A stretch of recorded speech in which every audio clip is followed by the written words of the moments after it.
সরোয়ার তুষার বাংলাদেশের নতুন রাজনৈতিক দল জাতীয় নাগরিক পার্টি এনসিপি এর যুগ্ম আহ্বায়ক। তিনি নরসিংদী জেলার একজন সক্রিয় রাজনৈতিক কর্মী এবং এনসিপি এর অন্যতম প্রধান সংগঠক হিসেবে বিবেচিত। সরোয়ার তুষার একজন মেধাবী বক্তা হিসেবে পরিচিত।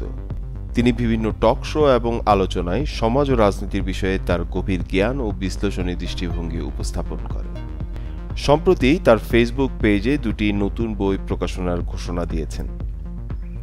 প্রথম বইটি ফিলিস্তিন বিষয়ে, দ্বিতীয়টি জুলাই অভ্যুত্থান নিয়ে।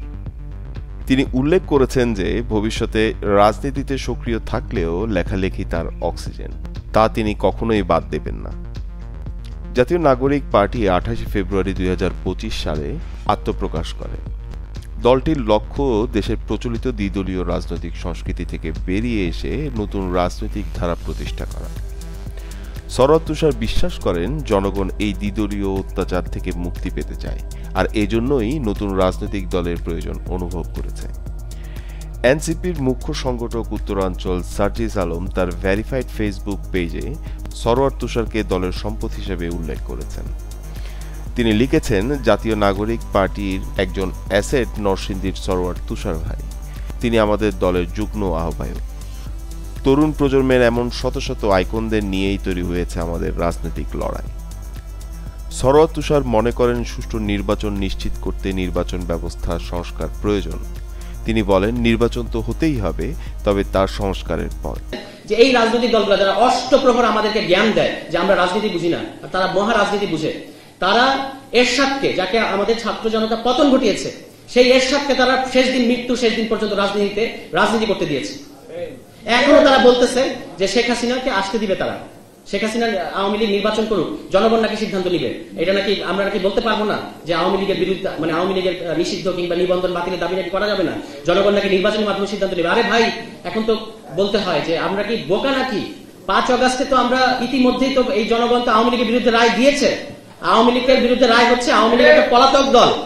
আওয়ামী লীগ বাংলাদেশ থেকে পালিয়ে গেছে, তারা এখন পরিষ্কার ভাবে ভারতের এজেন্ট। আবার নির্বাচনের মাধ্যমে, নির্বাচনে এখানে এনে নির্বাচনের মধ্যে দিয়ে আবার আমাদের প্রমাণ করতে হবে যে আমরা আওয়ামী লীগকে চাই না। আমাদেরকে রাজনীতি শেখাতে আসবেন না। আপনারা 36 বছর ফেল করেছেন বলে 36 দিনের আন্দোলন সফল হয়েছে। এই ছাত্র নেতাদের আপনারা কেন ভয় পান আমরা বুঝতে পারি। আপনারা ভয় পান, তার কারণ হচ্ছে তাদের সামনে আপনাদের অতীতের ভুলগুলো পরিষ্কার। তারা ইতিহাস পড়েছে, তারা খোঁজ নিয়ে দেখেন। এই 5 তারিখের আগে এই নাহিদকে আপনারা, এই পত্রিকাওয়ালারা চিনতেন না। আপনারা জিজ্ঞেস করেছেন নাহিদ কি জঙ্গি নাকি, এটা আমাদেরকে প্রমাণ দিতে হয়েছে, সার্টিফিকেট দিতে হয়েছে না নাহিদ জঙ্গি না, মাহফুজ জঙ্গি না। আপনারা খোঁজ দেন নাই, অথচ এই ঢাকা বিশ্ববিদ্যালয়ের বুকের মধ্যে তারা বসে বসে এই বাংলাদেশের ইতিহাস নিয়ে পড়াশোনা করেছে। আপনারা একটা খোঁজ দেন নাই। তো ঢাকা বিশ্ববিদ্যালয়ের ছাত্ররা পড়াশোনা করছে, বাংলাদেশের ইতিহাস নিয়ে পড়ছে, এই খোঁজ আপনাদের কাছে নাই। সারা বাংলাদেশের মানুষের ছাত্রদেরকে আপনারা কিভাবে চিনবেন? চিনতে পারবেন না। আমাকে বিএনপির নেতা বলতেছেন যে রিকশাওয়ালা কি কোটা বুঝে? রিকশাওয়ালা আপনার চেয়ে ভালো কোটা বুঝে। জুলাই মাসে এখানে ভাইরাল ভিডিও আছে, দেখেন। রিকশাওয়ালা বলেছে যে আমি রিকশাওয়ালা, আমার ছেলেও কি রিকশাওয়ালা থাকবে নাকি? এখানে আমরা কোটা থাকতে দিব না। রিকশাওয়ালা আপনার চেয়ে বেশি কোটা বুঝে, এবং আপনারা খালি বুঝেন নির্বাচনী একমাত্র আন্দোলন, আর কোন বাকি আন্দোলন। চাকরির ইস্যু একটা অত্যন্ত গুরুত্বপূর্ণ ইস্যু। আপনারা লুটপাট ছাড়া, পাচার ছাড়া দুর্নীতিতে 4 বার চ্যাম্পিয়ন করছেন বাংলাদেশকে। আর আওয়ামী লীগের কথা তো বলাই বাহুল্য, পুরো দেশটা ছিবড়া বানিয়ে তারা এখন পালিয়ে গেছে। আপনারা পাচার ছাড়া, দুর্নীতি ছাড়া বাংলাদেশ আর কিছু উপহার দিতে পারেন নাই।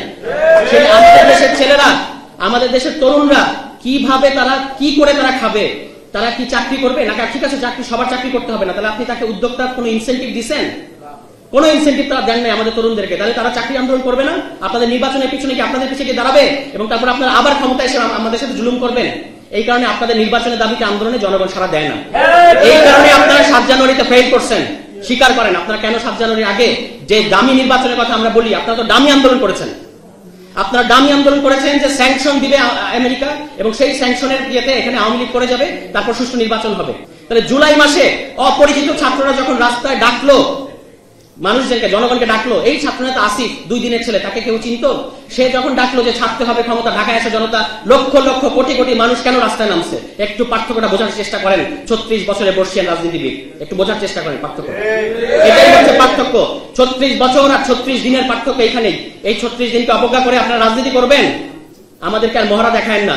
ক্যাম্পাসে ক্যাম্পাসে আপনাদের ছাত্র সংগঠনগুলা আজকে যে ধরনের সন্ত্রাস করতেছে, আপনারা একটা জিনিস মনে রাখবেন, এখানে আওয়ামী লীগের বিরুদ্ধে গণ অভ্যুত্থান ঘটার আগে ছাত্রলীগের বিরুদ্ধে ক্যাম্পাসে অভ্যুত্থান ঘটেছে। আপনাদেরকে ক্যাম্পাস থেকে বের করে দেওয়া হয়েছে, সেরকম পরিণতির দিকে আপনারা যায়েন না দয়া করে। আপনারা ছাত্র সমাজকে কোন ধরনের হুঙ্কার দিয়ে এখানে রাজনীতি করতে পারবেন না। আপনি ছাত্র দল হন, ছাত্র শিবির হন, অন্য যে হন, ছাত্র সমাজে গায়ে একটা ফুলের টোকা দিয়ে এখানে কোন ধরনের রাজনীতি আপনি করতে পারবেন না, এটা পরিষ্কার। এখনো হুঁশ আছে। আপনারা কিন্তু আওয়ামী লীগ হওয়ার চেষ্টা করেন না, কারণ আওয়ামী লীগ হচ্ছে অত্যাচারের একটা সিলিং। ওই সিলিং আর আপনারা পৌঁছাতে পারবেন না, এর চেয়ে দুর্বল হবেন। এর চেয়ে দুর্বল হয়ে কিন্তু পারবেন না। ফু দিয়ে উড়িয়ে দিবে বাংলাদেশের জনগণ, ফু দিয়ে উড়িয়ে দিবে আপনাদেরকে বাংলাদেশের জনগণ।